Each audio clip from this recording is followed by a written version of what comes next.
welcome to the Accidental Fatherhood podcast with James and Ash. We started this podcast because there isn't a lot of support out there for us guys. We're going through a pretty tough time right now.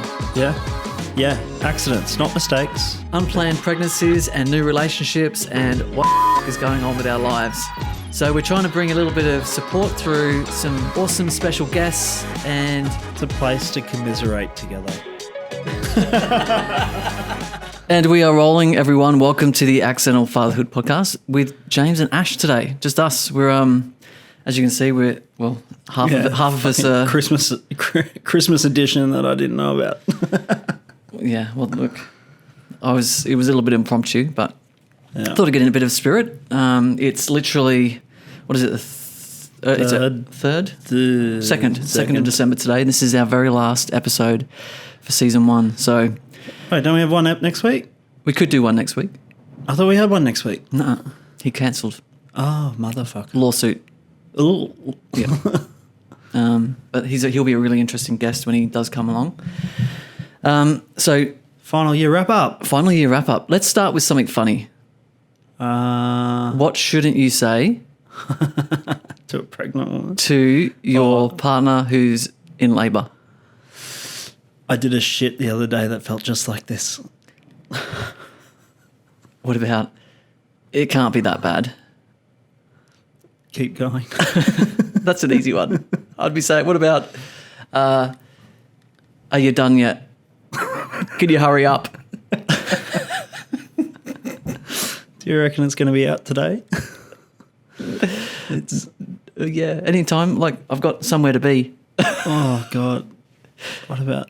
Hey, Mum and Dad just called. What time should I tell them? Oi, I'm really tired. I've been up since 3 a.m. I'm going to go have a nap. Oh, yeah. Do you mind if I have a nap? Just tell them. Just be like, oi, I'm having a nap. I'm having a nap. See you later. Yeah.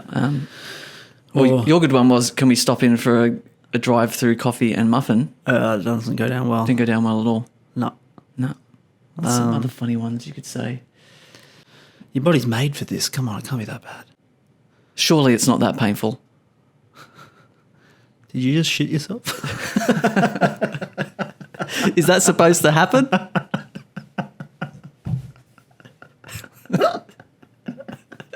What was that tearing sound? Oh, no. Or what about you're only 1 centimetre dilated? Yeah, After about 13 hours, that would be horrible to hear. that would be. Imagine if you're like, I've been doing this for 12 hours now. Surely I'm 4 centimetres dilated. They don't even take you in until you're 5. They'll send you home. Well, Phil had that exact thing. Like, Sarah's biggest fear was that she was under 5 centimetres after however many hours she was doing it. And she goes, my biggest fear, this is on the way to the hospital, is that I'm under 5. Yeah. And they got there and the doctor told Phil and Sarah's mum, she's only 1 centimetre dilated. Holy shit. And Sarah's like, she was in so much pain already and like for hours and hours and hours. And she's like, they didn't even tell her that where they were at because it would have been really disheartening for her. Well, that's good. Yeah. But fuck, could you imagine doing all that work? Man, I've spoken to, after this hypnobirthing class that we did, we had Shari on last week, and it's funny in those classes, they show you all of these really positive birth experiences. Yeah. But every one of my friends I speak to, it is not a positive experience, except for you. Except for you. Yours was a little bit rough, but compared to everyone else, it was literally one of the hardest. I don't think ours was rough at all. No, it sounds like you had a good one. Yeah, we did. Like, we could make a video of how and put nice music to it and be like, and sell it to Hypnobirthing Australia. I reckon you could. Yeah. And be like, yeah, so good. It was like Tish. Yeah, it was all Tish. Well, I helped a little. Yeah, well, 50-50, wasn't it? It was a 50-50. What about, you're hurting my hand. and then stopping the doc. Sorry, but she really squeezed my hand really hard. Yeah, wouldn't go down too well. Or I think I'm going to be sick. Some guys would faint. Yeah, I think that's common. So, although I don't know. Like, I think probably watching those videos definitely helped. But in saying that, if Tish had to have a C-section, fuck that. C-sections are gross. That would be the next level, right? Is like seeing all the intestines coming out and then... Yeah, like, because they literally... I think they cut open your tummy and they literally put everything out on the fucking table. And it's just all there going for it. And then they get the baby out and then they put just everything back in fucking all different order. hopefully it's the closest you'll ever come to like a gory scene in life, you know, like finding a body or something. I'd vomit if that was. I'd be like, oh. My mate went in the theatre for it, but I'd definitely be staying above the curtain for that shit. Yeah, I would. Yeah, me too. I don't want to see that. I'm already like, what do I have to do here? I'm just going to try and tune it out a little bit and just be in a bit of the zone. I was talking to my mate last night and he was explaining to me how hard their pregnancy was, like 52 hours. You know, he goes, you go in there with this hypnobirthing knowledge and you know what the next step may be. And when they come to you, he said by the end of it, because they'll touch her and they'll say, hey, I'm just going to put my hand on you now and then we're going to do this. And she's like, for fuck's sake, you don't need to tell me you're going to put your hand on me. Just get on with it. Like she was, you know, after 52 hours or whatever, it must have been really, really difficult. But afterwards he said that it was so traumatic for him, the whole experience. And as guys, we can't say, oh, it was so hard. No. Because there's nothing compared to what the woman has to go through. But it's still very traumatizing and hard for the guys. And it's just not spoken about and you can't talk about it with your partner. It's like, it was actually really difficult for me. And he had, I think, her mum there and Phil had her mum there. So I feel like having an extra person there, and Alex has got a friend coming. So I think having a tag team partner to just like, I need to go get a drink, I need some air, I just need whatever it might be. I reckon that would be really beneficial. Yeah, depending on how long it is, for sure. Like we were, we were really lucky with how long ours took. But man, and Tish's mum, like she was on call. So she was at Cairns. Like how cool is this? She was at Cairns. Hi, Kathy. Hi, Kathy. Thanks for listening. She listens to every episode.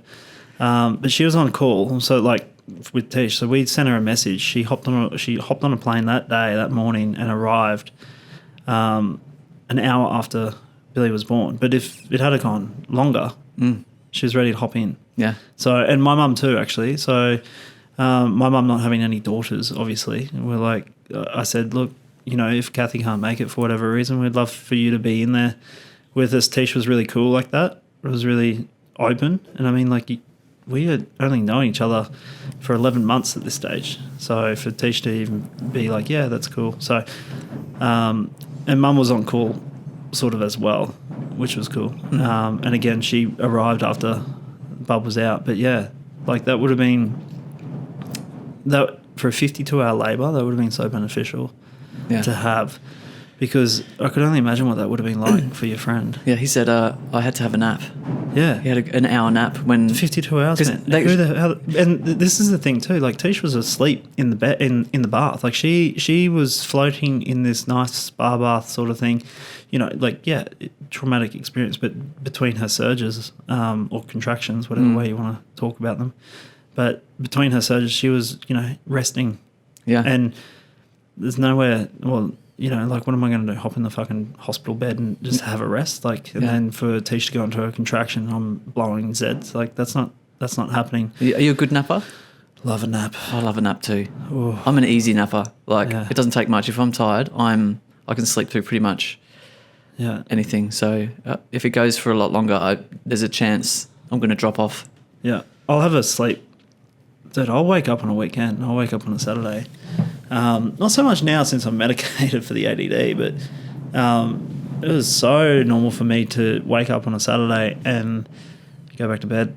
Like, wake up, check everything out, have a coffee, and then go back and have a sleep. It's like, oh, heaven. Yeah. So I'm looking forward to holidays for that reason. Being able to nap. Yeah. Do you reckon you'll be able to do that? Yeah, well, we're going away with Mum and Dad. So I'm hoping that they'll be able to. And Billy's now 1. Yeah, and birthday on the weekend. Yeah, happy birthday, Billy. She might watch this one day. Maybe. Yeah. But yeah, I'm hoping that we'll be able to go, here's Billy, and we're going to get some R&R, and they'll love it too because they get to spend some time with their granddaughter. I had a funny thought today that wouldn't it be funny or not funny if my kid knocked some chick up and became an accidental father and had to listen to the podcast for advice? Outdated? It might be outdated. Yeah, I wonder, like, what did Dad go through? Well, what Dad went through, like, it's going to be pretty cool if it's still out there. I got this, what's it called? Story something. Anyway, I got Dad a Christmas present this year, and it's called Story something. It'll come to me. Anyway, what you do is you sign up for this story thing online, and you put in it's for a gift. So Dad will actually get it on Christmas Day. It'll come into his email, and you can craft 52 questions. And every week he'll get a new question that he has to answer. And you can ask things like, what was your favourite time in your childhood? Why did you join the Navy? Like, that's one of my dad's. They've got preset questions, or you can write your own. Yeah. And at the end of the year, they bind it all up into a story hard book cover. And I thought that would be a really amazing gift for grandchildren, people to know what was Dad like. Because, Dad is getting a little bit older now, and he's not going to be around forever. And all those stories will die with him, right? And there's so much I don't know about my dad. There's so much about his childhood he doesn't talk about. So I thought it'd be a really good opportunity for him to share his story, his life story, for future generations to kind of get insights into. We should do a podcast with them, because I was the same with my dad. Like, I wanted to do something with my dad. My dad has no chance of filling out that thing. He doesn't even check his emails. Him and Mum have one email address between them, and they're one of those people. And like, Mum, we got some spam the other day. Like, I didn't click on the link. And it's like, fuck. What have you been watching on our Wi-Fi? And it's like, fuck, it doesn't work like that. No, you can see how fraud gets them. Like millions and millions of dollars a year would be done by our parents' age people. Yeah, not using computers very much, not using emails very much. Clicking on, my bank details have changed. I've got to click in and log in and. It would be so easy to get them. Like, we should start a scam. No way. It's such the lowest form of criminal activity, isn't it? It's just it's horrible. Yeah. There's probably bloody Russians anyway, Wasn't that what Medibank was? Russians? Fucked if I know. Yeah, Medibank Private was Russians. Really? Yeah. There you go. Wait, I've got to ask you though, because time's sensitive. How are you going for Christmas shopping for Alex? Done. Wow. This is going to be released before Christmas? Yeah. It'll be released next week.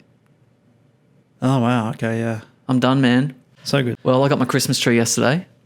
Yeah. Is it up? It's a Balsam Hill Christmas tree. What is that? I don't know. It's an online Christmas store. They're nice Christmas trees. They've got a whole wide selection, really unique Christmas trees. But, the photos on the website, when I put it up, I'm like, they look better on the website. Well, you're in that sort of field. Don't they always look better on the website? Yeah. It's like a Macca's burger, man. Yeah, they never look like it. No. Never look like the picture. No. But it's a pretty cool Christmas tree. I'm pretty happy about it. It's got the lights built in, and you just got to put the ornaments on, and away you go. It's pretty cool. Pretty cool Christmas tree, actually. Yeah. Have you got an ornament for Bub yet? No, we haven't got any ornaments yet. Okay. I kind of left that with Alex. I'm like, that can be. The Christmas tree wasn't cheap. I'm like, maybe that can be your little project. She finished. This is her last day of work today, so sweet. She might have some time. I don't know. Don't know what she does with it. She's pretty.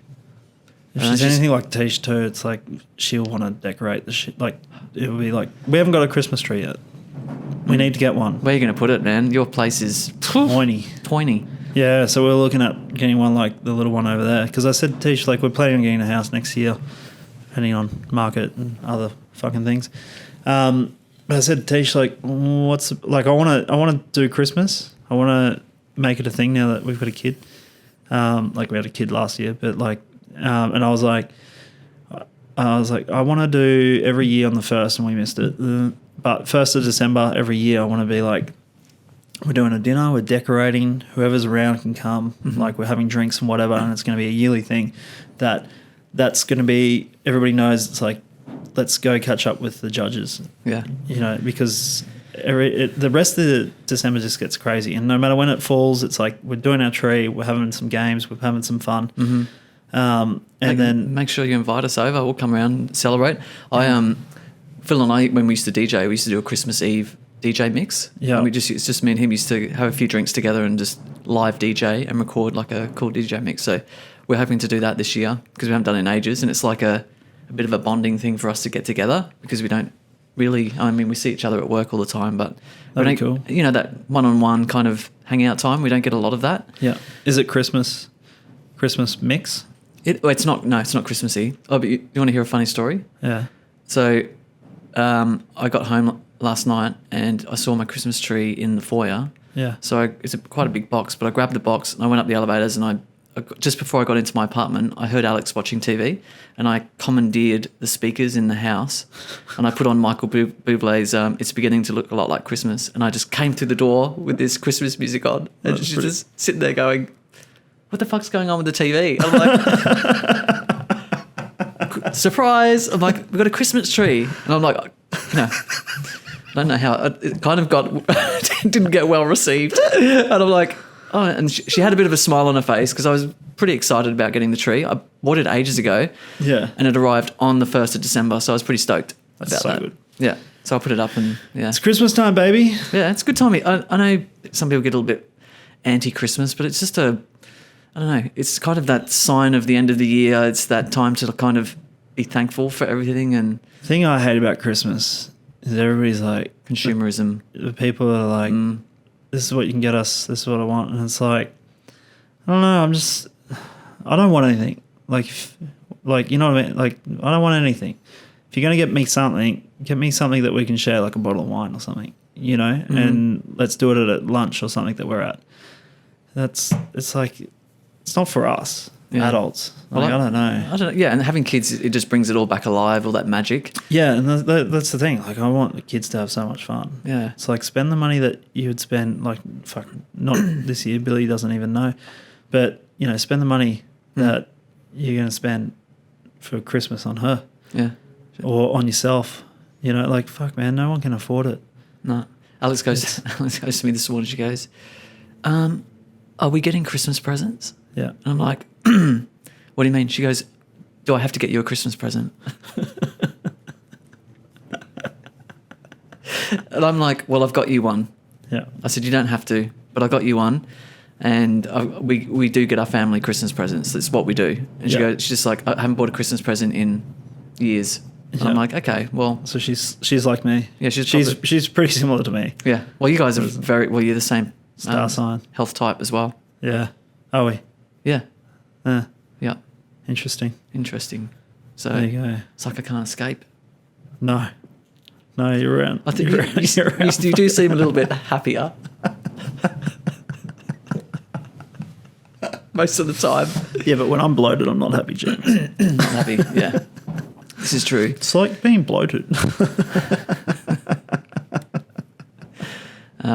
Yeah, so anyway, we've had we call her pseudo mum come around, and it's her ex-boyfriend's mum, it's a weird relationship, but she's lovely. I love her to bits. She's been over and helping tidy up and clean, and she just comes in and she's like a whirlwind of cleanliness, and she's awesome chick. Nice. Older lady, but because Alex's mum and her don't have a good relationship, she's helping Alex out and being that kind of pseudo mum, I guess you'd call it. But she's been around. She stayed with us a couple of days last week. And I think if someone said to me, you have to accept my ex-boyfriend's mum in your life, I think on paper I would have gone, no fucking way. I just heard like the tape like in my head when you said it. I was like, oh, that's weird. Yeah, but that's like I don't know. It might be just me, but I feel like I'm a very loyal person. Yeah. And like when I break up with if I break up with my girlfriend, like my last girlfriend, I feel like we need to have a break, and we need to be able to heal, and we need to separate our lives to help us both through that healing process.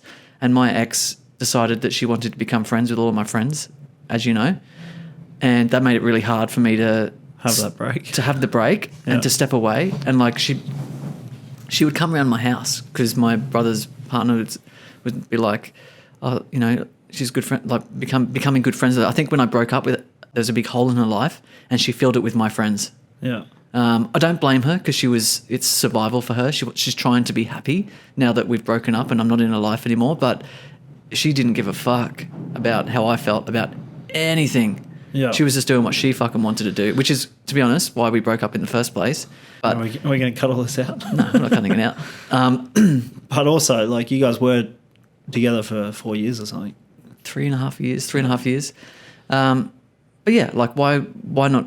You know, there was no concern like Yeah. for anything, and like she got invited to my twin brother's wedding, which I was obviously upset about, and that really, really hurt. Like I don't think anyone realizes how wounded I was by that act because I'm a loyal person, and I feel like if I was to do something that would upset you, Ash, for the greater good, and if it was just for me, I would I'm going to put Ash's feelings before my own because I'm going to upset someone. So I'd rather keep the peace with everyone and not cause trouble. Yeah. But that's me, and I'm putting my expectations on someone else. Whereas she was like, I want to go to the wedding. Yeah. And Sarah wanted to go to the wedding, I guess. But Phil's stuck in that really weird position where it's like, I can't. It's either I can't take sides. For once in Phil's life, it's like I can't take sides on this one because my wife wants her to come, and you don't want her to come. Like she's my wife to be. Like, and in the end, I ended up like, you know how I feel about it, Sarah. So if you invite her, then you know how I feel about it. So and that's what happened, and yeah. But the loyalty thing. So for me, that was a big kind of like there should have been a big kind of stopgap there. We should have both had that respect for each other to allow each other to heal and have that space. Yeah. And the fact that Alex has this ex-boyfriend's mum, I'm like, it's just weird to me. But in the same respect, I've had to kind of, as I said on paper, I would not have usually been okay with it. Yeah.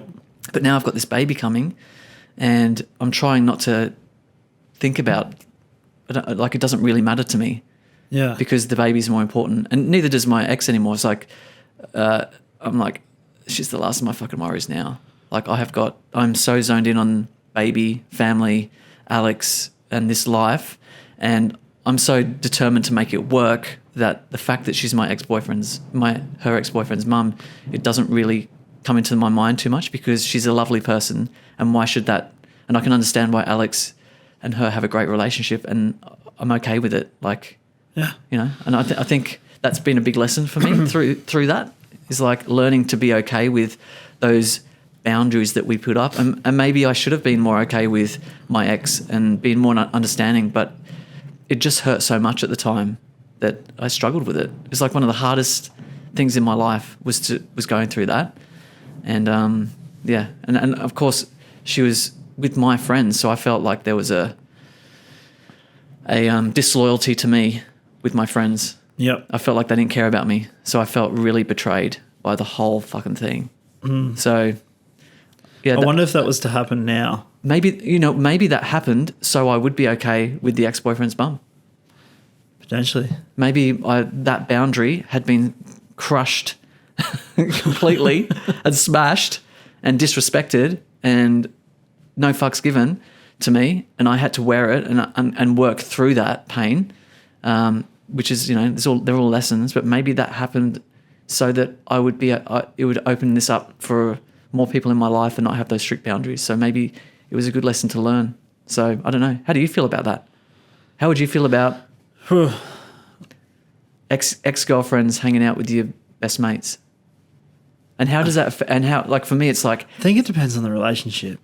I think it does. My biggest concern was, how is this going to affect my next relationship with her around?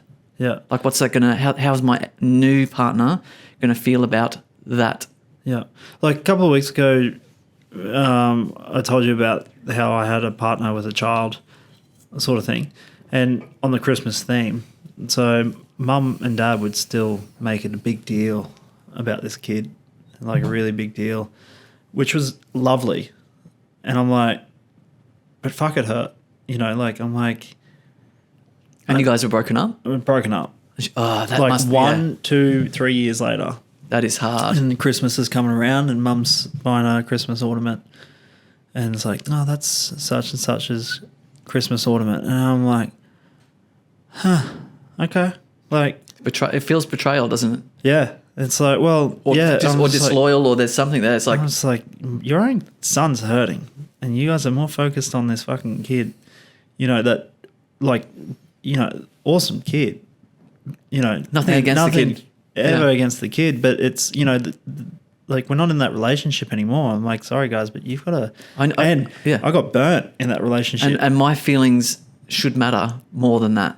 yeah, And the fact that, and that's how I felt. I'm like, my feelings should be more important to you than being friends with my ex-girlfriend. If you were my true friends, and this is the story that was going through my head, it just, it's a weird situation. Yeah, that time was hard. It was hard. I remember. And it was also, I think, coinciding with that, Phil was my, he's been with me my whole life, my best friend. The fact that he couldn't have my back for a change, like for the first time in my life, like he now had this other person in his life that took up a lot of space that I once held, because he's now married and now there's a kid on the way that happened at the wedding. So this all happened at the same time. So I felt really betrayed by my friends. Phil couldn't have my back. I didn't have the support of Phil, who I have always had. Yeah. Right. And then I'm just feeling really lonely. Yeah.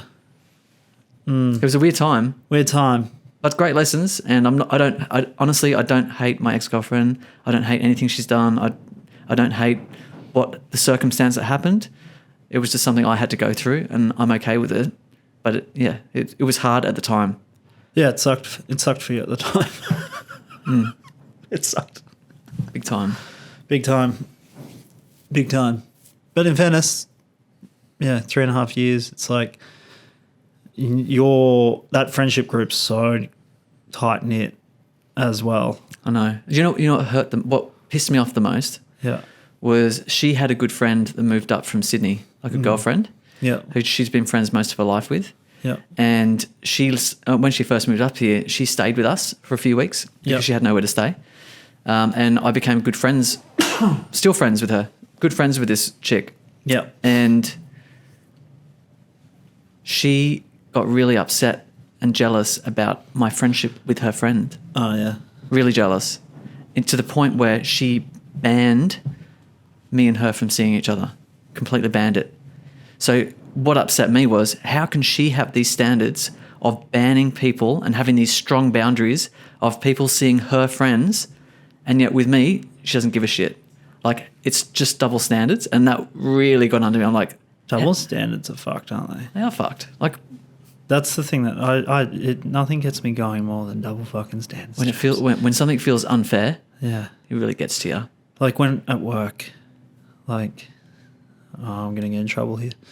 But at work, girls are allowed to wear singlets and Birkenstocks.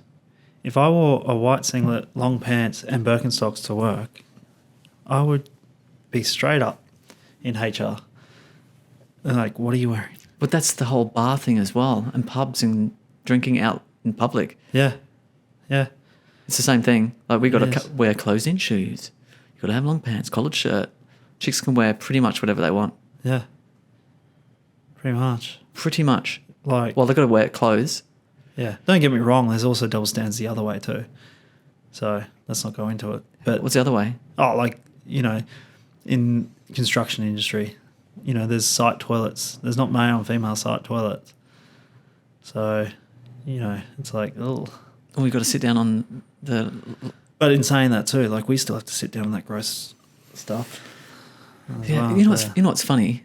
When you go to public toilets and they're a fucking mess all the time. It's like, what do these people do at home? Yeah, I know. Like, why is it when you go to a public toilet, it's okay to piss all over the seat and toilet paper everywhere, shit everywhere?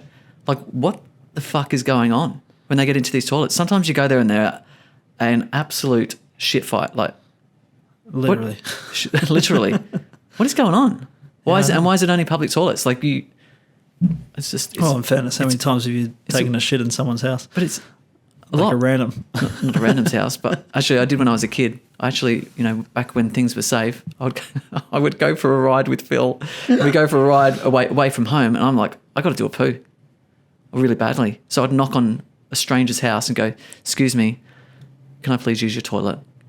Well, you never did one behind the bush or something? No, I would knock on a house and I did, knocked on strangers' houses. Would you do that now? No. No way. Special guest has arrived. Special Dun, guest. dun, dun. Should we introduce the special guest? How do you want to roll this, James? Well, let's You guys, you're on the hook. Suspense. suspense. So if you give us, it's going to be a couple of minutes for us, but in a minute we will Magically come back. magically come back and there'll be a Christmas special miracle. guest. It is a Christmas miracle.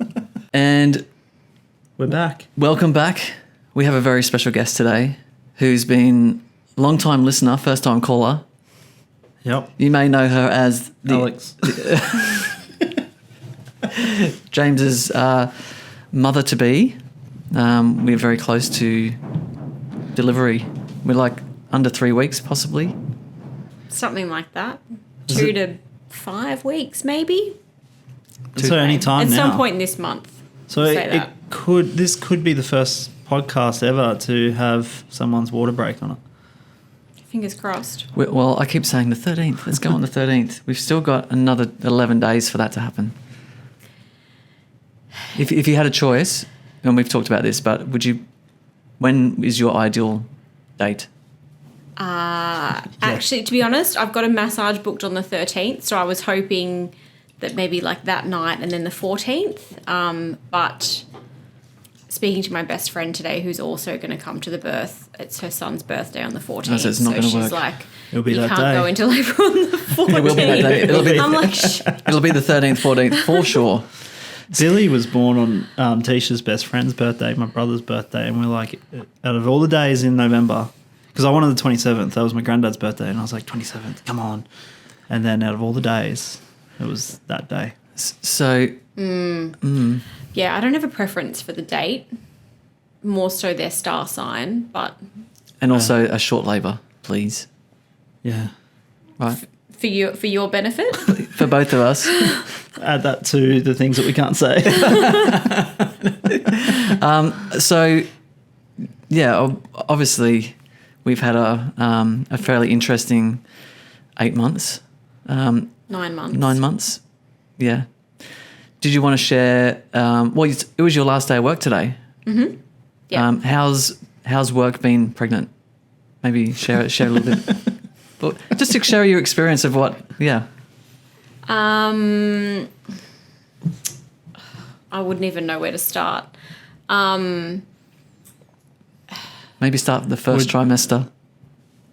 I guess the first trimester the first trimester in general was pretty rough, I guess, to not being a planned pregnancy. I'm like, I don't know how I feel about it. So then even that, and there's that weird space in where you tell people or you don't tell people. So that was pretty weird because you're kind of like feeling sick every day and then no one knows what's going on. And then I was like counselling people as well. So having to sit in a room for an hour listening intently and counselling someone while going through waves of nausea was not ideal. But, you know, and I guess, yeah, and then sort of fatigue and stuff. But I mean, look, I changed jobs midway through my pregnancy. So that... Because you had to go back to a job, right? Is Yeah, that well, right? I loved the job that I was doing, but it was difficult. It was a lot of counselling work, and I found I just didn't have the energy. I was more like looking inward at myself and containing my energy, so I wasn't able to really do it justice, I guess, and then had some issues with my organisation and in terms of, you know, them not supporting. Anyway, I just, had some issues with that organisation and I didn't feel very supported, and then had the opportunity to go back to work for my old job, which was in Sydney. And that Yeah, that's the wind on the roof. Right. It's windy outside. On the podcast. And anyway, went back to my old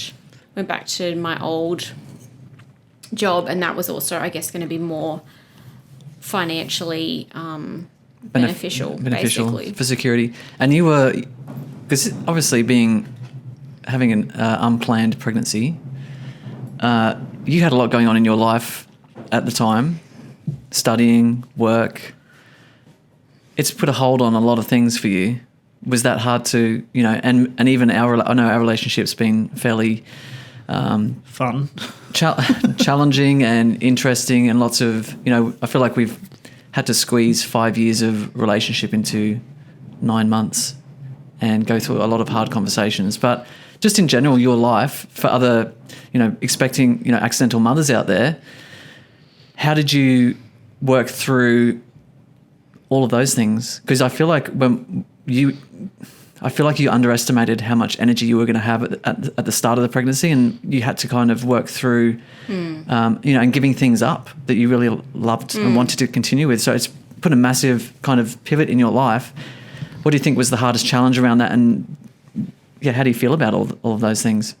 Well, I'd say it probably wasn't until I was 5 or 6 months pregnant that I really understood how the placenta worked, and the fact that it was pretty much sucks everything out of you to give everything to the baby. And so I think in my head, pregnancy was a much more kind of organic, natural process that just kind of happened on the side, and that maybe it would kind of get hard more towards the end when you're bigger. I think I wasn't really anticipating just the amount of, just the physical demands of, like, low iron and indigestion, and like the mental, like, I definitely think I was probably in shock for a few months when I look back on it. But yeah, and then everything else was a huge transition, I guess. Like, I had to stop studying. I had to, leave my job. I had to start a new job. I was going back and forth down to Sydney. I was living in. What else have I done? I've moved house. And that's, and I've probably moved house like a lot in the last year and a half anyway. I probably moved like 3, 4, 5 times. But again, moving house, moving in with a partner, moving, 45 minutes away from my closest, from any of my friends. So in general, it's been a pretty massive transition, I would say. I've probably just been in continual adjustment mode you and most of the James way are through. just both on your own, like little trajectories, all nice and happy, and then boom. Yeah, I'd say, look, the easiest thing turns out for us was, I guess, getting pregnant, and then everything after that was super sperm. was not so easy. Yeah. Yeah. Do you think that, though, like, because Tisha and I obviously are very similar. We're just a year ahead of you guys, pretty much, exactly, more or less. But do you think that because you've had such a challenging start to your relationship, like, do you think it's a pretty good pyramid to base it off? Like, like we found, because I was in similar headspace, I think, to you guys at this time. And I was like, what the fuck? And we were planning on going surfing around Australia. We had a van and everything. But yeah, and then this baby comes along and you're like, holy shit. And Tisha had a similar, similar, but she had an experience with an employer, and, she was teetering on around 12 weeks. She's like, do I tell them? I was like, I think you should. Wrong fucking move there. But also, like, and they... Don't get me started on the patriarchy in the system. Yeah. Don't do it. No, don't do it. Yeah. But, yeah. And then, like, as a result, so when we moved down the Gold Coast, like, we were pregnant. We were planning on moving down the Gold Coast when we found out that we were pregnant, because it was the only job that I could take quickly. We both had jobs lined up, and then when we moved down here in a rental crisis, Tisha had no job. and was pretty hard to get employed. So luckily for the council that don't look at that sort of stuff. Yeah, or at least in this case, Tish was able to get a job like fully pregnant. But it sucks. Like, it's hard and it's traumatic, as we found out. And I had no idea that that's what I was dealing with, like, was trauma. And it's trauma from just the situation. Creating a baby.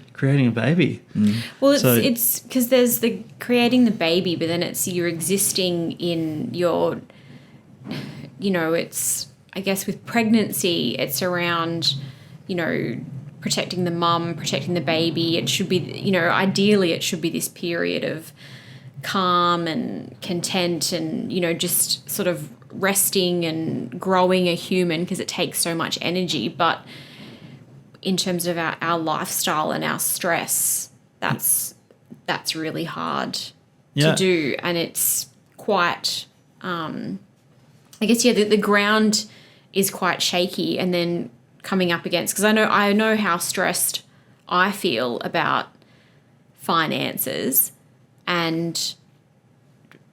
but I can't imagine like that, that instability of like finances, accommodation, like where you live, like they're the foundational things. So for you guys to go through that during pregnancy is actually quite massive, because that's what provides you with safety and stability.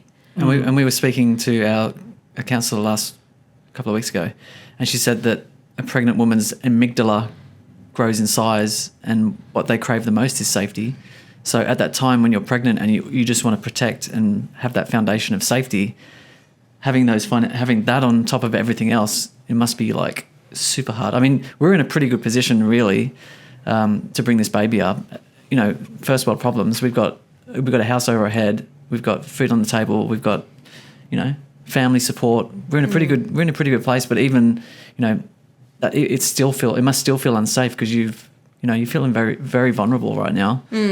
Especially with all of those changes that have happened in your life in the last 9 months. And I do feel like I'm understanding of that. I try and be understanding of that as well. I understand that there's been a lot. It's been a lot. Yeah. How fun are babies? we don't know yet. We only know the growing part. And how fucked is it though that, like, because I think Tish was in a similar situation with you where, it was like pregnancy's going to be pretty easy. But yeah, no one tells you about like the low iron, the low energy, the baby brain. Like the baby brain is like a common thing that people, but no one tells you how bad the baby brain is. Yeah. I on my way here, I have an appointment to put my car in somewhere for a service Monday morning, and I called them. I'm like, actually, I've got another appointment. Can I change the time? And then, as I was talking to the woman, I looked at my calendar, and my other appointment's on a totally different day. And I'm like, sorry, I'm pregnant. I actually don't need to change my appointment. Just disregard this whole conversation. So bad. It's like I had COVID back in January, and my brain felt like I had like long COVID for about 3 months afterwards. I felt like I had ADHD. Like I would read a page 4 or 5 times. I couldn't focus. I wouldn't absorb the information. It would take me hours to be able to like write a paragraph. And I feel like I'm pretty much probably almost back in a similar position. How good would it be if we were living in a society where we could support? Oh shit! I might be opening up a can of worms here. Well, imagine if you had COVID and a baby brain. What would that be like? Oh. Don't even want to think about it. Imagine if it was better. super brain. But it's dealing with all that the stress of everything else that's going on around you, and work as well. Like how you've obviously had a bad experience with one employer. I mean, and it wasn't necessarily related to the pregnancy. It was around them not supporting me to do a placement for my uni degree. Yeah. But I was, at the time, it was really stressful, and I was 5 or 6 months pregnant. And when I look back on it, I do feel like the way that the organisation handled it, considering that I was at that point of my pregnancy, I don't think it was handled that well, because it was quite stressful for a few weeks, and it was just through, you know, the universe aligned, and I had phone calls from my previous employer saying, you know, Yeah. do you want to come back? they were holding your position, weren't they? Yeah, so that was quite lucky. Yeah, they'd held it for 12 months for me, and then I wasn't necessarily intending to go back. I'd kind of gone down a different pathway, but just like, okay. Yeah. Baby has other plans. Yeah. Baby. Not. The baby energy has found you guys. That's what my acupuncturist said. Baby juju.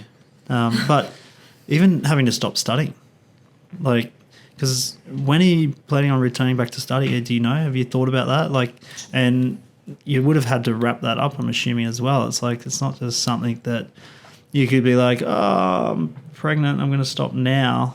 Like, you know. Yeah. Or even wanted to, I guess. I'm a bit, and I'm not an overachiever, but I like to have everything sorted and get stuff done. And I finished earlier than I would have liked, but with working, I was working 4 days a week. I went back to working 5 days a week, flying back and forth to Sydney, that sort of thing. And I didn't have capacity to finish, to keep doing any more subjects. And that said, there was plenty of other stuff I thought I was going to be able to wrap up with uni work that I just didn't have the mental capacity all the time to actually get done. So look, I'm trying to tie up all my loose ends at the moment, and there feels like there's a lot of loose ends. I called the uni last week to say, if I don't enroll in any classes for 6 or 12 months, are you guys going to kick me out, or what's going to happen? And so I've sorted it out with the uni, I think. Sounds promising. I need to go back and check those emails.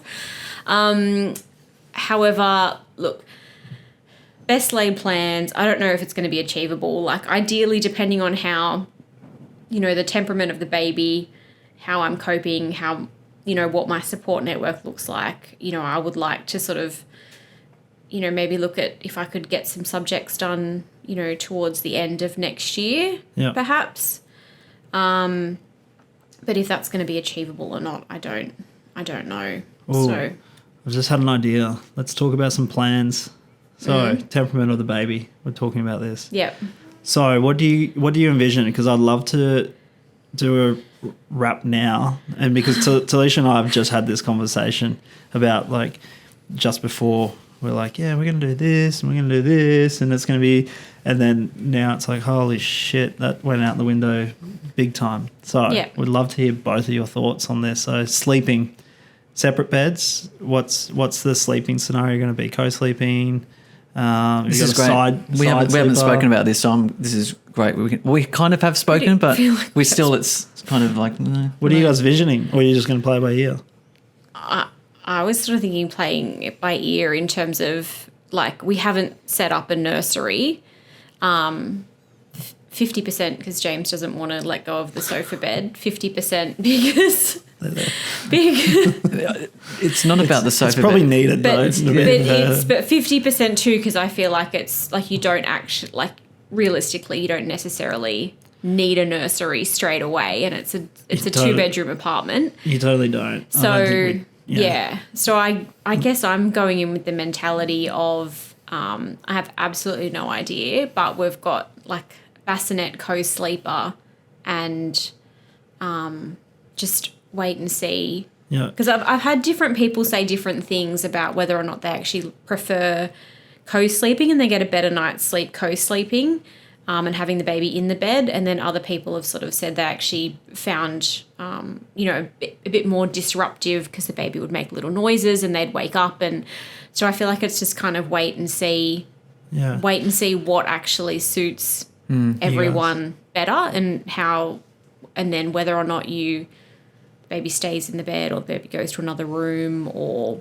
so you're not attached to a style per se. It's just like, let's just see what works best for the situation. Yeah, I figure it just depends on how you get the best sleep. So and you seem pretty practical.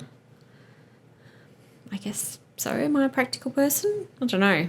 Yep. I kind of feel like, yeah, you just, I'm not too attached because you just don't know what is going to work for you, do you? Have we talked about what kind of style of parenting, or like say The style. sleep, like sleep training and stuff like that? Have you got any ideas how you would like that to go? Just out of curiosity. What, like in 6 months' time? Yeah. So I don't. Yeah. do you want to try to get them into their own room? I don't know. I don't know. I guess because probably for me being an unplanned pregnancy, I feel like I've spent so much of the last 9 months Surviving. surviving, but also having to figure out, like, it took, I was like 20 weeks or 25 weeks before deciding which model of care we were going to go with through, like, for the pregnancy. Like, so it was so, like, I felt like I had to do a lot of research about, caregiving during pregnancy and different, educating myself around birth, and then, and then you've also got to educate yourself around the postpartum period and all of that. So I feel like there's all of that stuff. I've only just kind of, the next thing's probably going to be I really need to do something on breastfeeding very quickly before the baby comes. Yeah. I feel like you can do all of these things like with courses. You can do all the study, but then, like I did a study for graphic design and whatever, but my learning didn't even start until I was on the job. No, I think Tish was very similar. Like, we spent a lot of time Studying? No, I spent no time studying, but obviously.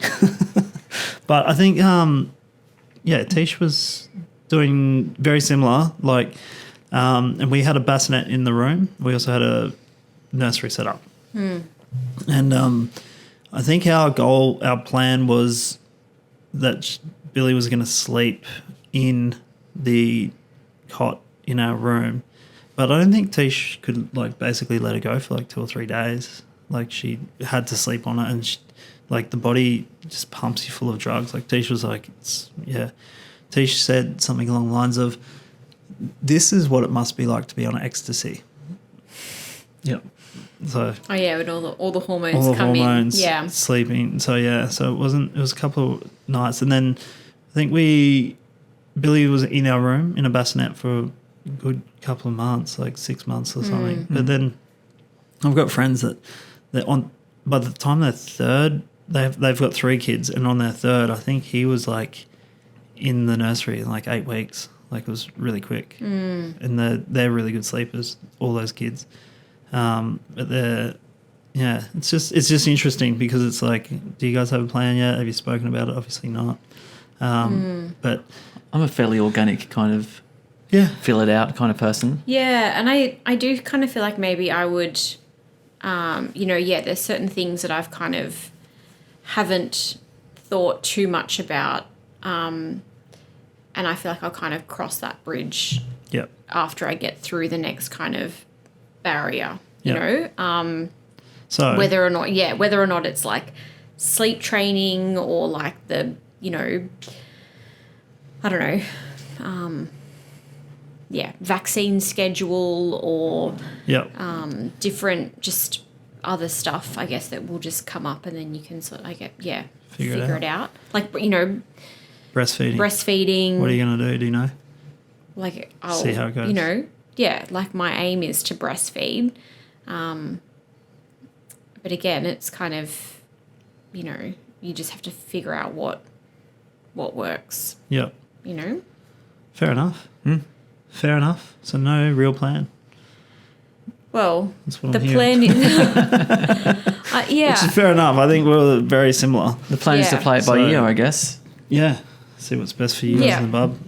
So yeah. Yeah. So definitely don't get rid of that sofa bed. No. Just in case. Just in case. Yeah. Which I slept on last night. Yeah. Yeah. It's the first time he slept on it. Yeah. Such an advocate. Was Such an advocate for the bed. What did My you dad do? slept on He it once. never slept on it. Well, I didn't do anything, but Alex, I think out of,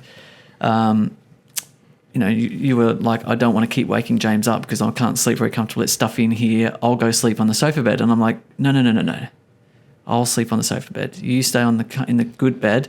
I'll go on the sofa bed. So, Yeah. Do you have a pregnancy pillow? Yeah. Yeah, I do. But last night it was I don't know what, I think the room it was super stuffy, and the baby was right up here on my, I couldn't breathe. I realized after James left, I was like, oh, actually I think it's that the baby's all up in here. I actually couldn't breathe. So you're feeling I couldn't like breathe properly. You're like, And the rest of I had really bad restless legs yeah. last night. They didn't stop moving like all night. I was just I do, yeah, and I do start when I get into bed. I do start cuddling you, and you fidget so much. And I'm like, I'm a fidgeter as well. I'm just gonna sleep over here. Yeah. Because I know you can't help it, and getting up and down out of bed some nights I'll sleep really. Some nights I will have like quite a good night's sleep, and then I'll just have like 1 or 2 nights a week where I have something going. Yeah. And then I think it kind of gets worse the closer you get to labour. I was going to say, I think night it before ramps up now. Yeah, the night before I woke up at like 12 or 1 and had like excruciating back pain. Yeah. Just randomly for no reason. Well, the fact that I'm pregnant probably is the reason. But I did, yeah. Yeah. They're probably in there like just stretching out on your spine. Yeah. Like, hey, mum. Yeah. Yeah. What else? So I didn't do anything wrong. Just Okay. to clarify that. Nothing wrong. I did something right. If you're asking me. Yeah. You did, but then I felt really bad that you weren't sleeping in your bed. Took one for the team. I think I'll be taking one for the team a lot with that sofa bed. Team James.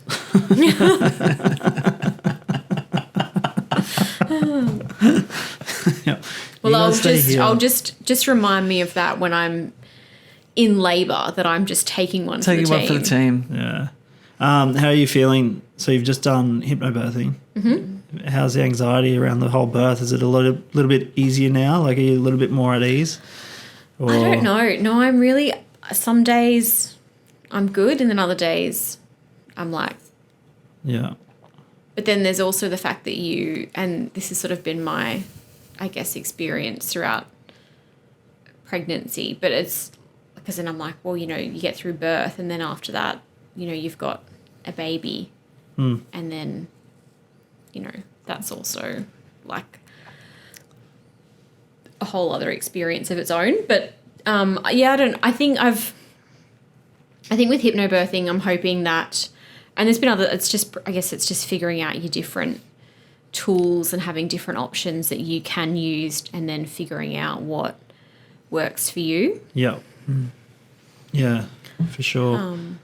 Yeah, you guys did a lot of research. You did all the research. We sort of just picked one and stuck with it. Because you did was it Lamar's? No, we didn't do Lamar. What's it called? The one at the private? It was just. It was just through the hospital. They just had I guess it was called antenatal classes. So it was just going through different things around the different stages of labour. Yeah.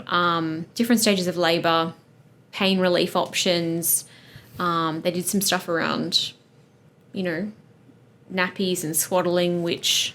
Oh man! I remember Alex went home halfway through one, and I stayed, and I learnt nappies and swaddling. Yeah. And I nailed it. I reckon no problems. Dude, nappies, man. I had no fucking idea. I can't remember if I've ever changed a nappy, to be honest. I've changed some. Yeah, I'm experienced. Can you swaddle? Yes. Yeah, swaddling. You've got a trained, educated man over here. Man, I started off so strong. I've let the team down massively since, but... As in you don't change nappies anymore? Yeah, Tisha gets most of the nappies. I'll change nappies, if they're there to change. But usually Tisha's, right on it. Or it's just, timing. I'll be running out the door and Billy's just done a massive shit. It's like, oh, no, I'm running late for work. It's good timing. I would help, but I'm going to go. What do you think, if you could look back on Ash, going into the birth, or that period leading up to the birth, what do you think you would tell yourself? From now, what wisdom would you give to yourself? What would you want you to know? Probably just a little bit more, I'd say just relax about the finances and and just relax about everything. Everything's going to be okay, I think.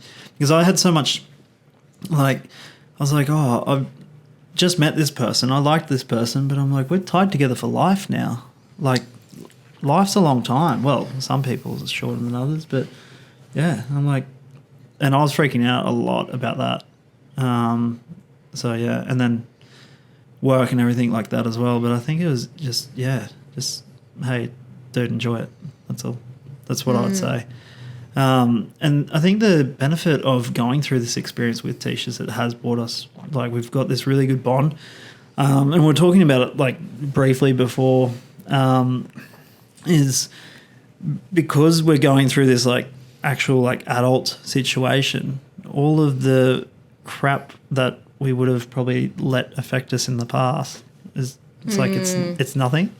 So in a way, it's like sort of baptism by fire. Like we've had this like really hard experience that we've got through, and as a result, now it's like, you know, we'll listen to friends or something, and it's like, yeah, cool, like, you know what I mean? Like it's like, yeah, it's not really that big of a deal. Perspective. Yeah, it really puts us in perspective. So yeah, I'd probably I'd probably just say just chill, dude. So with Tish, if I was to give her advice, Which you should never do. no, like Tish has been great. I would probably just be like, yeah. I would probably say to Priyash, just listen to Tish and support, like back her up and support her. But that's just getting to know her. Like, you know, we didn't really know each other as well. So it's like, you know, I would give my opinion, which was wrong. So, but it was, I think it was like, okay, she's chosen to do this, so let's just do it, see how it goes, rather than offering a different opinion. If that makes sense. So just like, because it's like, I was like, well, I want to be involved, but it's like, and that's the thing, like in our relationship anyway, like Tish has pretty much most of the say with how we're feeding, like what we're doing and everything. And then I've just found it's just easier just to go with it. And to be honest, like it's been a pretty good result. So it's just trust that result, if that makes sense. Go with the flow. Go with the flow. Is that what you're saying? Yeah, go with the flow. Like Tisha's got this. Yeah, Tisha's pretty good mum. I guess it's kind of, there's like there's a lot to be said for like intuitive parenting. And I remember probably like very early on in my pregnancy, I must have said to one of my friends who's had her baby something about, I sort of made some motherhood statement about, you know, advice. And she said, I've got no advice for you. She said, just trust yourself and trust that you know what's best for your baby. And that was, she's like, that's it. Yeah. So I guess what you're doing is just letting her, is trusting her to trust herself. Yeah. And then the other thing is to like just sleep on any remarks as well, because you're both tired. And I'll just say, Just sleep on any remarks. Yeah. So like last night, Billy came into bed anyway, there's this whole story, 10:30, then me and her got up at 11 and we went back into her room and we sat on a chair and for like an hour or so, and then I was like, okay, she's ready to go down finally. And I was drifting off as well. And then as soon as I got back to my bed, Billy wakes up again and Tish just goes and grabs her. And I'm like, we've got to try and train her to get back into her bed and sleeping in her bed, because I think what's happening is that we're bringing her into our bed too much and she's getting used to that. And now when she wakes up in the middle of the night for whatever reason, whether it be noise outside, a bad dream, hunger, whatever it is, she's like, I've woken up now, so I'm expecting to come into your bed. And, you know, previously, like the last 4 nights, it's been like 4:30 in the morning, which has been okay, like manageable. But last night it was 11 o'clock. She just went to bed a little bit earlier than what she has been. And, but yeah. So sometimes, is it like a little bit kind of in the moment, the short-term fix, let's just fix this really quickly and we'll go back to sleep, whereas the long-term goal is, hey, we need to train her out of this. So it's like more of a long-term thinking that you're thinking. Yep. And she's just like, she's just exhausted. This is the easiest option at the moment. Yeah, but it's like, 3 months ago, I would have been like, I'm addressing this right now. It is 12 o'clock at night. In the heat of the and this moment. needs to be addressed now. Where I've learnt, it's like, just fucking put up with it tonight. And then when you both have level heads, talk about it. And the situation is gone because you've both slept. And I mean, at the end of the day, it's like a cute little 1-year-old just sleeping like next to us. Most of the time it's fine. It's just last night she was in this like really playful mood and she just felt like the need to kick me in the head which I found, to be honest, I found adorable and funny. Like I was like, you little shit. Like I could just see that she was just cheeky. She had this cheeky grin like that was coming out of a dummy. And she was just sitting there kicking my head, thinking it was the funniest thing because I'm trying to sleep. And like I've got sleep apnea too. So for me to get out of bed is like I've got to take this freaking machine off, turn it off at the thing. Oh, have you got one of those machines? The what are they called? The sleep app? No, they've got a name. The crap machines. Old men have them. Crap. Usually. They're called crap machines. Are they? Yeah. Don't know. But it's So they're sleep apnea machine. yeah, and they fucking suck. Sorry. Well, their branding Are sucks. they noisy as well? This one's not too noisy unless I like break the seal and then it's like bang, Darth Vader. Like, it's just like I've popped an air leak. But if I don't sleep with it, I get so tired the next day. Interesting. Yeah, so I didn't know I had sleep apnea.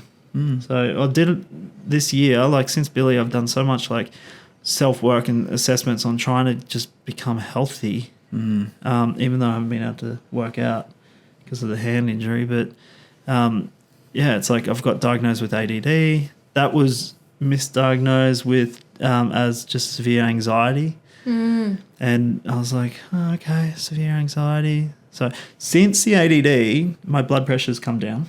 It's it's a healthy range, like it's a normal. Because of the medication, or because you're now aware of it and you're not stressing about it as much. You now know what's going on. No, because of the medication, I am less stressed because I'm actually getting work done. So I'm less stressed. Therefore, my blood pressure, and even though like these pills that I'm on actually will increase blood pressure. So if I take it, so it's like my blood pressure's dropped. It was always slightly high, and then sleep's gotten a lot better. The weight is coming off. I've still got a fair chunk to go. So that's my Christmas goal, work out every day to go for a long run. But yeah. Did you suspect that you had when you were diverse had ADD or ADHD? Yeah, so I've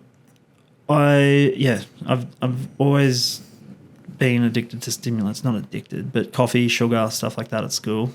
And then I tried to get it because I was having like heart palpitations and like chest pain at work from stress. I've had that. Really? I've had that. And then especially while Tish was pregnant because it was just super Overwhelming. So the doc put me on antidepressants. But yeah. But I was like, I'd like to try Ritalin or whatever. And he's like, can't prescribe it. So I pulled the finger out this year. Got prescribed, and it's like, yeah, you got severe ADD. I'm like, oh, no shit. There you go. Had no idea. Anyway. And you probably would have found, did you find too that when you look back on it now, you sort of had come up with your own kind of coping mechanisms to be able to function? Yeah, so funny story, ADD gets more severe the more tired you are. Okay, yeah. So it was getting to a point where I'd catch up with a friend and he'd be like, oh, try this. Have you guys heard of Wordle? Yes. Wordle? It's like, is it We've talked about this on the podcast. Yeah. Yeah, I couldn't think of like 6-letter words. I was like, what? I don't know. Or 5-letter words. I was like, I don't know. I'm drawing a blank. I was like, well, what the fuck? And he told me, he's like, dude, yeah. Something's amiss. He said, like, if you've got ADD and it's way worse when you're tired.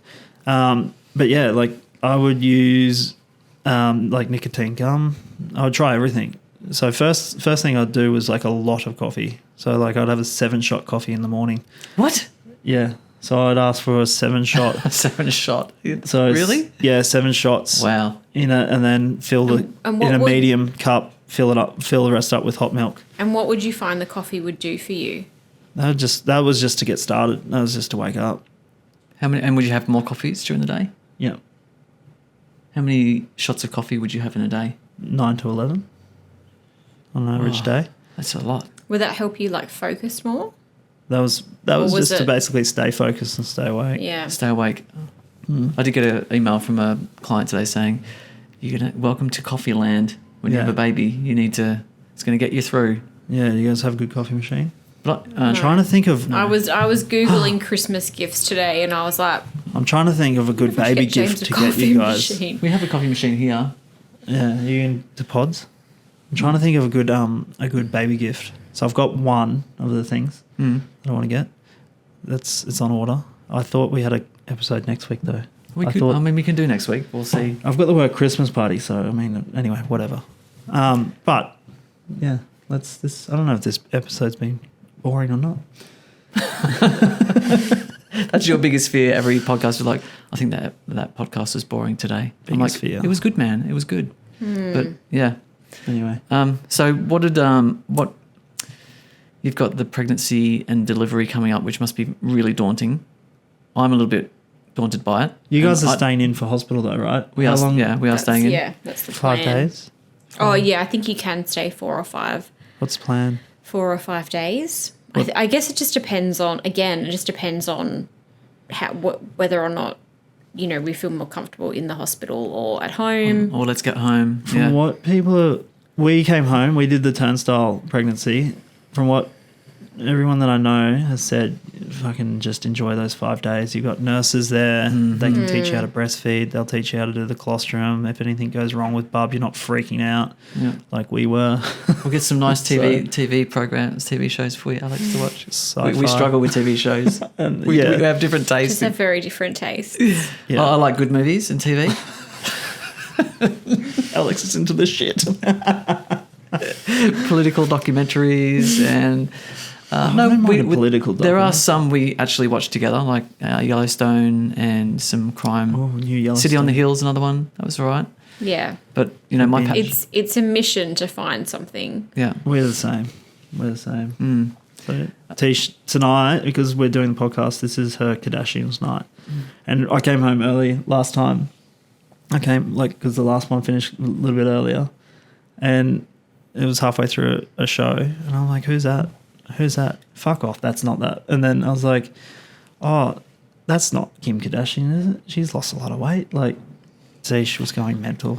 She's like, can you just stay fucking longer next time? Oh wow. I was like, usually how the difference between 6 months, like the first 6 months, she's like, get home now. Yeah. Now she's like, just stay away, Ash. Just stay away. I want my Kardashian. You know, night. I did see Kim Kardashian and Kanye West. She's now going to get paid $200K Oh, it's- every month in child support. Crazy. What? Yeah. 200K a month. Man, for that, I'd get pregnant to Kanye. That means, Sure. I wonder Yeah. what the percentage, yeah, he's crazy, right? Well, what percentage must she get of the child support? Because then you can kind of work out how much he's getting paid a month, right? They might have just agreed. I don't, On a sum. the American laws assist, they might have just agreed to a certain amount, but yeah. I'm not big on reality TV shows, but the Great British Bake Off, I reckon. I'm trying to get Alex into it. There's a new season. You love cooking. It is weirdly addictive.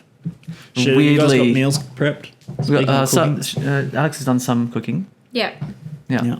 I've been trying to prep meals and I think my friends got me a voucher for a dinner service. Yeah, we'll send you some Uber Eats one yeah, night. thank you. That's Tisha's little go-to. Oh yeah. Once Bub's out. So we've done that with all of my friends. What do you reckon, Alex, has been Oop. the most fun part of? Let's talk about something positive. What's been Yeah. the most fun part of pregnancy so far? If you could find one thing, what has been the most fun part of pregnancy? And then we'll go to what's been the most difficult. We don't need to go to that part. It's all of it. Fun. James. Was it the Christmas tree last night when I came in with the music? I would say That was a no. That was a no. She's just thinking baby, bro. Like, get this kid out of me. I was half asleep last night, to be honest. You had a smile. You're like, what's he fucking doing? You're just really excited about the Christmas tree. Yeah. Yeah. He has been really excited about it. Oh, I've got to ask something too in regards to Christmas. Do you think on what's been the most fun?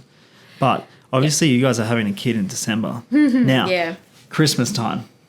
What is the rules going to be with the Christmas celebration? Is it going to be no Christmas until after Bub's birthday? Oh, like what we're going to do this year? Next year when you on the first birthday? Is it going to be like Christmas is not allowed to be celebrated until Bub's birthday's been, and then we can celebrate Christmas? Oh, because it's December. Because it's December. No. Or is it just going to be like, hey, dude, you're born in Christmas time? There's a chance. There's a chance this baby will be born on Christmas Day. Yeah, JC. And I was speaking to someone, I think it was at your first birthday. They celebrate the baby's birthday in June.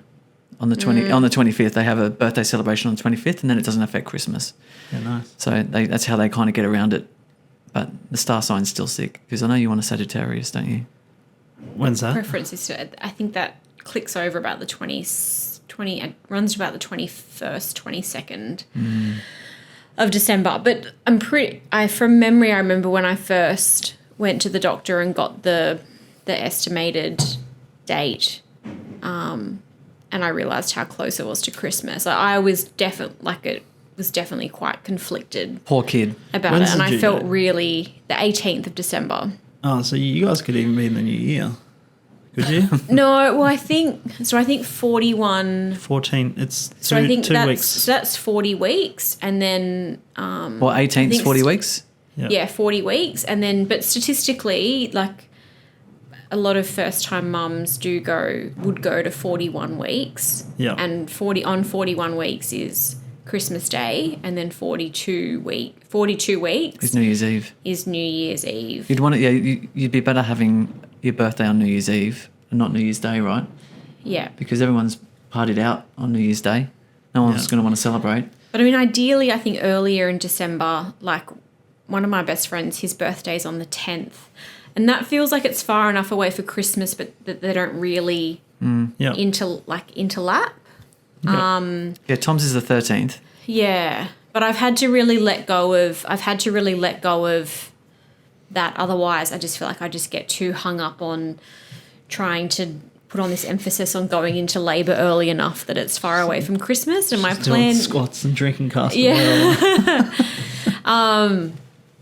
And also, so, you know, if babies decide when they want to be born, so I'll just be that annoying parent that's like, well, if you're born on Christmas Day, that was your choice, mate. Yeah, So yeah, it's your fault. You chose it. basically, yeah. So what about foot massages?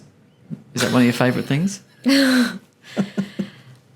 Yes. Though that said, I didn't really like foot massages before pregnancy. I could really Me take neither. it or leave it. Giving, But it's probably been one of the moments of joy. But that was one of the hard things too with pregnancy. And I'm just being brutally honest, is that like a lot of things that would bring me joy usually, you know, like walking along the beach at sunrise, or James. going to see like live music, or like going for a surf, and like all of those things that I would, you know, really enjoy. Gone. Like they're just not there. Everything's So- difficult. Well, you've seen where we live, right? Like across the road from the beach. Yeah. I have not been for a surf since we moved down the Gold Coast. Actually, we weren't even in our house. So we moved down when Tisha's pregnant. We weren't in our house yet because I was staying at a hotel and going to my new job. And that was the last day that I went for a surf. I have not gone for a surf this entire... For a whole year. Yeah, Sorry. see that Over a that kind of scares me a little bit, because I think if you That's also there's a lot of other things at play. Yeah, it's not just me, but it's So for starters, I had a hand injury that flared up when I started surfing, so I had to stop for a long time.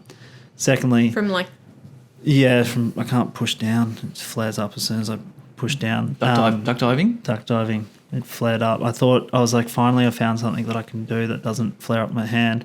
And after about 3 months. 3 months of surfing a lot. It started flaring up again. I was like, God damn it, I can't do that. I was like, so that went out the window. But so there was that. So I had to take a little break, and then winter came. Then Billy was born. Okay, winter's not an excuse in It is Queensland, for me. to I'm be a honest. little bitch. It is for me. Me too. If I put on a wetsuit, I'd look like a seal. Put on a 2-3, you'll be fine. It doesn't get that. I used to surf in Sydney winter, Yeah. and at 5 a.m. In a Yeah, well, 2-3? And 2-3. Are we speaking? 2 to 3 millimeters wetsuit? It's I'm your assuming. thickness. Are we talking surf language? I don't know. I'm not that much of a surfer. Well, obviously, Alex is. obviously you're not surfing in winter. No, I'm a little bitch. I'm summer baby. I'm Queenslander. I went for a swim at Bondi. That shit is cold in summer. Like It does. Yeah, it doesn't warm Yeah. up until the end of December, early January is when it kind of ticks over to. I think that's. yeah. So I think I went down in like January and it was still freezing cold. I was like, fuck this shit. Anyway, for any of you Sydney listeners, but so there was winter, so I didn't go in winter because I was like, fuck, sore hand and cold. No. Then Billy was born. And it just wasn't on my radar at all. We're just ignoring the whole period of spring in between winter and Yeah. Billy being born. Pretty much. Yeah. Okay. Cool. I love spring. Spring's probably Spring's my great. favourite season. Spring's great. I should have probably got out there, but spring's also not the best surf, is it? Oh, September. Anyway, It's windy. and then enter this year, and I've just been focusing on work so much. I'm not And even. there's just but- so much joy in your life from the new baby, so you don't need surfing. I wake up, I go to work, I come home, I help put Billy, spend a couple of hours with Billy, dinner. Then it's just, luckily Tish goes to bed early. I get 2 hours of watching what I want to watch on TV, which is just shutdown time, which from the, what's the app? The guy that came out, the My Body Type. Oh, yeah. Plug to them. Fuck. We'll include it in the show notes, which we won't. Anyway, from My Body Type, though, definitely needed. And then I wake up, I go to bed for a shit night's sleep. I wake up at the time that I need to wake up to get to work. Cam McDonald episode. Sorry, Cam. And his the Shay app. Yeah. But yeah. And wake up, get a shitty night's sleep, wake up, Do it all again. shower, go to work. And then Saturdays is Billy and Ash Day. So there's no chance of going for a surf on Saturday. And then Sunday is like family day.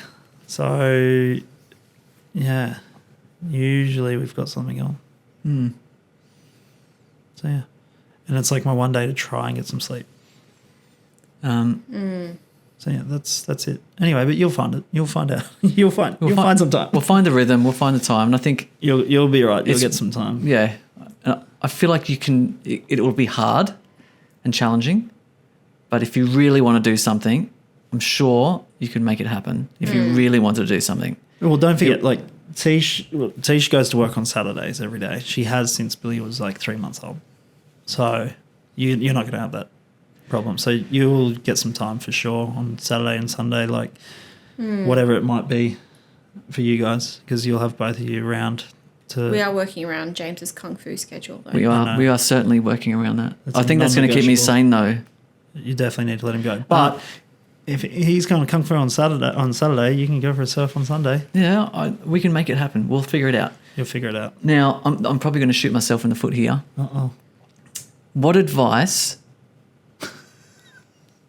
I don't know the answer. I don't know the question. What advice would you give accidental fathers out there in this situation?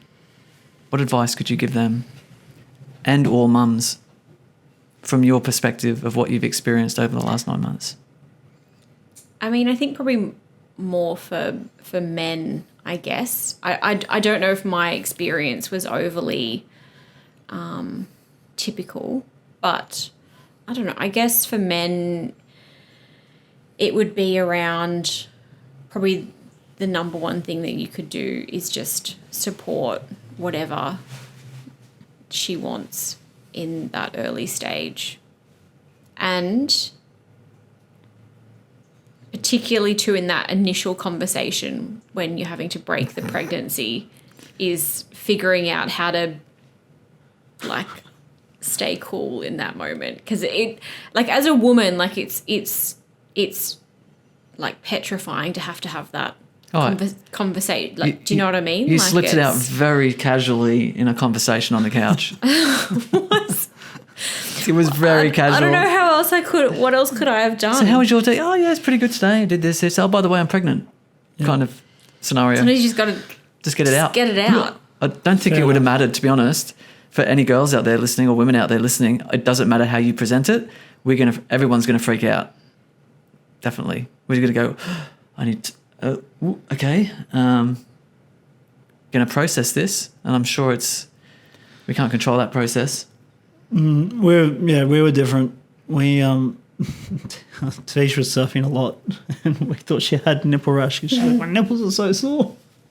And then she was late, and I was like, do a pregnancy test, and she did one. It was negative. And then so you found out together. Yeah. Did you go to the doctors, or did you just get a test at home? Wait, I've never actually asked this. I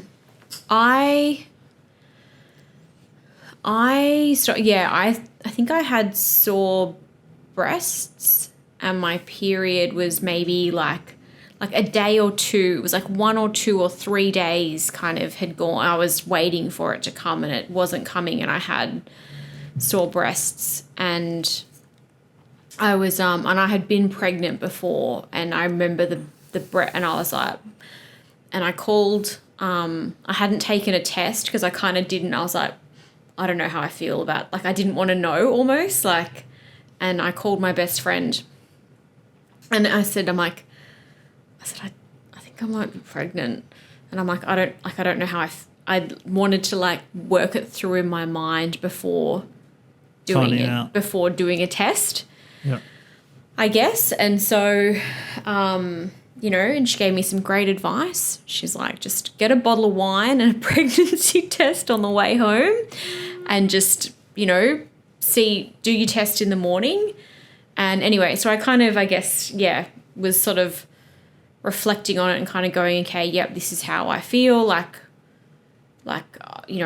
would be wanting to see what James would think, blah, blah, blah. And then the next morning, got up at like 4 a.m. To go to the bathroom, and then did the test then, because it's in the early days, it is better to do it first peak. First peak. So that's when your hormones are highest. I didn't know that. That's probably why I got a negative. Yeah, because I had learned that lesson previously when I end up having a termination, but I didn't know for like a few weeks because I had taken a test and it was negative. Yep. Anyway, so 4 a.m. in the dark, I'm doing this pregnancy test, and then I was like, it was positive, and then I think I went for a walk along the beach at sunrise, and I don't know, it was some weird. I remember walking along the beach trying to process it, and it was like some certain astrological thing where 2 planets are aligning for the first time in like 30 years, and there was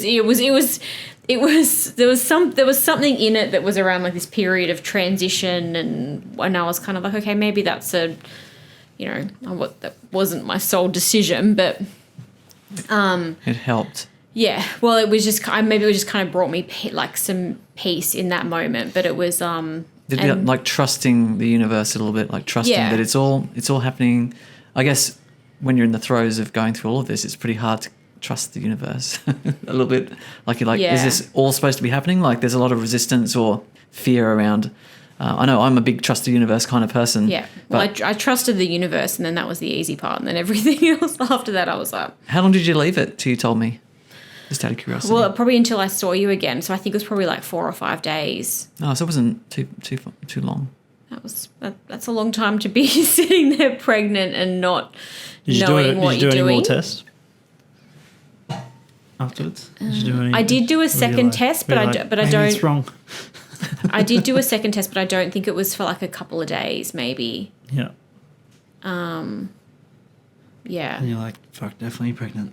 But here's the thing. Would you, and I've said this to Tish multiple times, I'm like, I don't think I would ever have been ready to actually like, let's get pregnant. Hey, it's a good idea. Like if we were going along swimmingly we would probably just now be talking about. We probably would have moved in. No, we would have gone around in the van, but still, like we wouldn't even be married or anything yet. And then there wouldn't been any conversation about a baby. And I probably would have been making like excuses and let's just wait till this. Let's just wait. Money. Yeah. So in a way, it's like it's kind of cool that's happened. It's kind of cool that's happened for you guys too. Because do you think you guys were like that? Do you think babies were anywhere near the radar for either of you? Probably not. I definitely wanted kids, but I'm a very. It's not what he told me when I told him I was pregnant. Very cool. What did he say? I don't want kids. What did I say? I do want kids, but you were, because when I met you, you were talking about how you wanted children, and then I remember when I told you, and you were like, yeah, I actually was just thinking recently, I'm actually just really happy being an uncle, and wrong thing to say. You're like, by the way, I think I said like I'm happy. I think I remember this now. I was like, you were content. I'm content. I think I'm content being an uncle. I'd still like to be a dad, but I don't think you said that. I have been thinking. Maybe I do. I remember briefly hearing something like this at maybe one of the parties or something that you were talking about, and it might have been when I first met you at your birthday. You might have been like, I did want kids, but yeah, I'm pretty content that I'm an uncle. I think you'd made peace with the fact that at least you've got your nephew. And I think that was probably it. Like I'd made peace that maybe I won't find someone and have a kid. Maybe I'm okay. I'm okay with it. So I've made my peace with it. Lost in translation. Well, guys don't communicate as well. I definitely don't communicate. Especially on that news. Just the words don't come out that I actually mean and want to say. I remember. Oh, I don't know if I should tell this story, but I'm going to. Are we running out of time? No. I don't think it'll get me in trouble. Like it's something that I said. So it's okay. I don't think she's listening anyway. I don't think so. I don't think she listens. But Mum does though. Kathy does. Yeah. Kathy was there for this. Kathy was there for this foot and mouth anyway, so it's okay. And it's not that bad. Well, it is. It's pretty bad, but it's just on how guys like fuck up when they're communicating.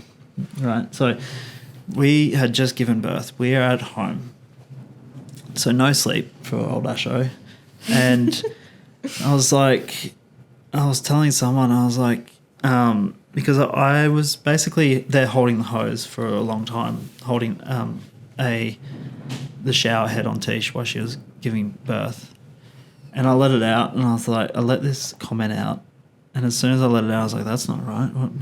That's not how you say that. Anyway, I was like, it was like I was there just hosing down for the longest time, like I was just hosing down a pig or something. Oh, man. I can see why you were debating whether or not to share this. Yeah.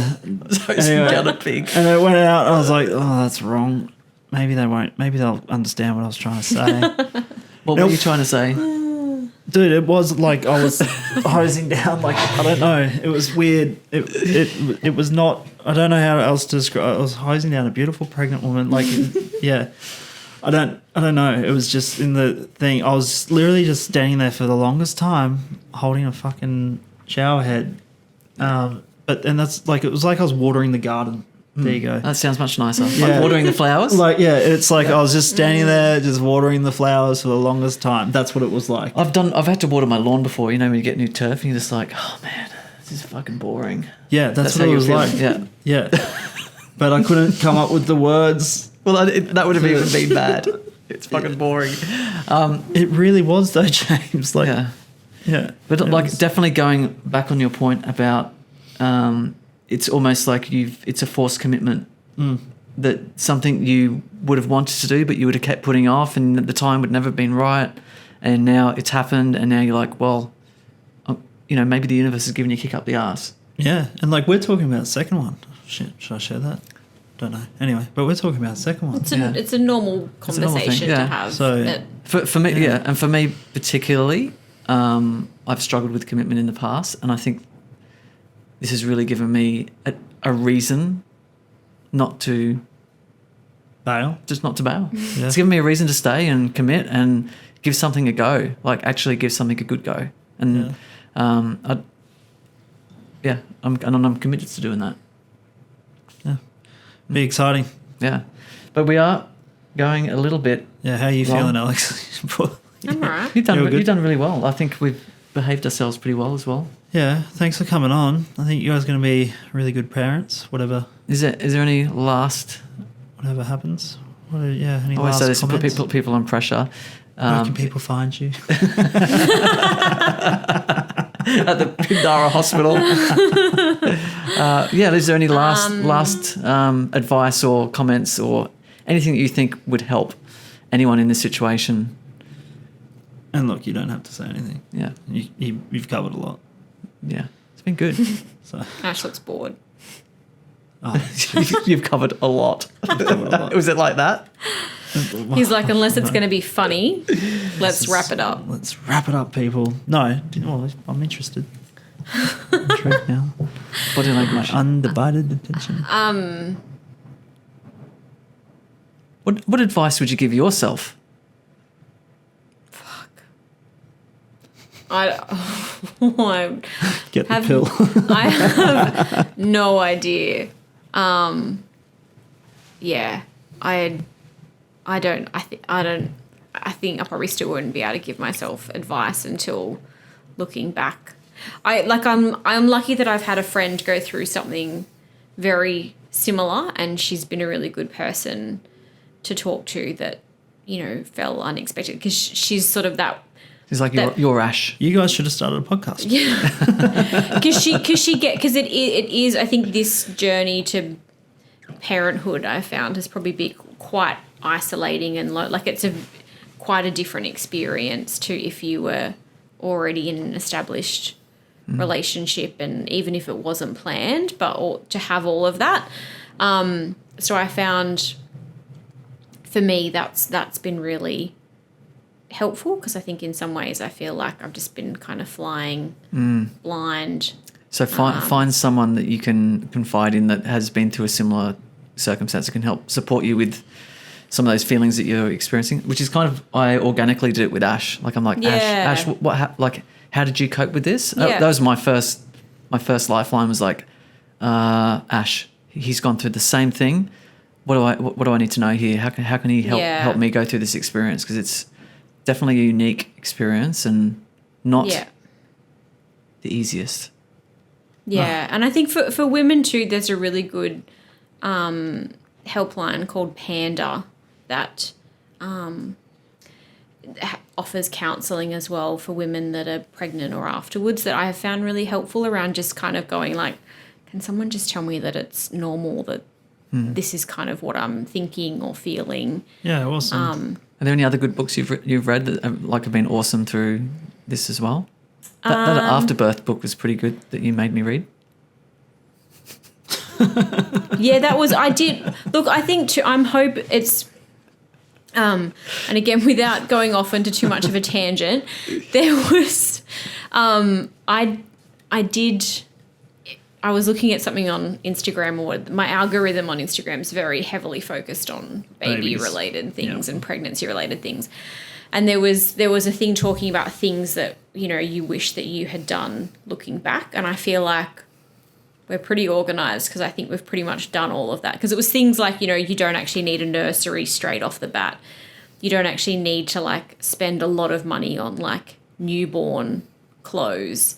But you can, you're better off to invest more in, postpartum support, whether or not that's,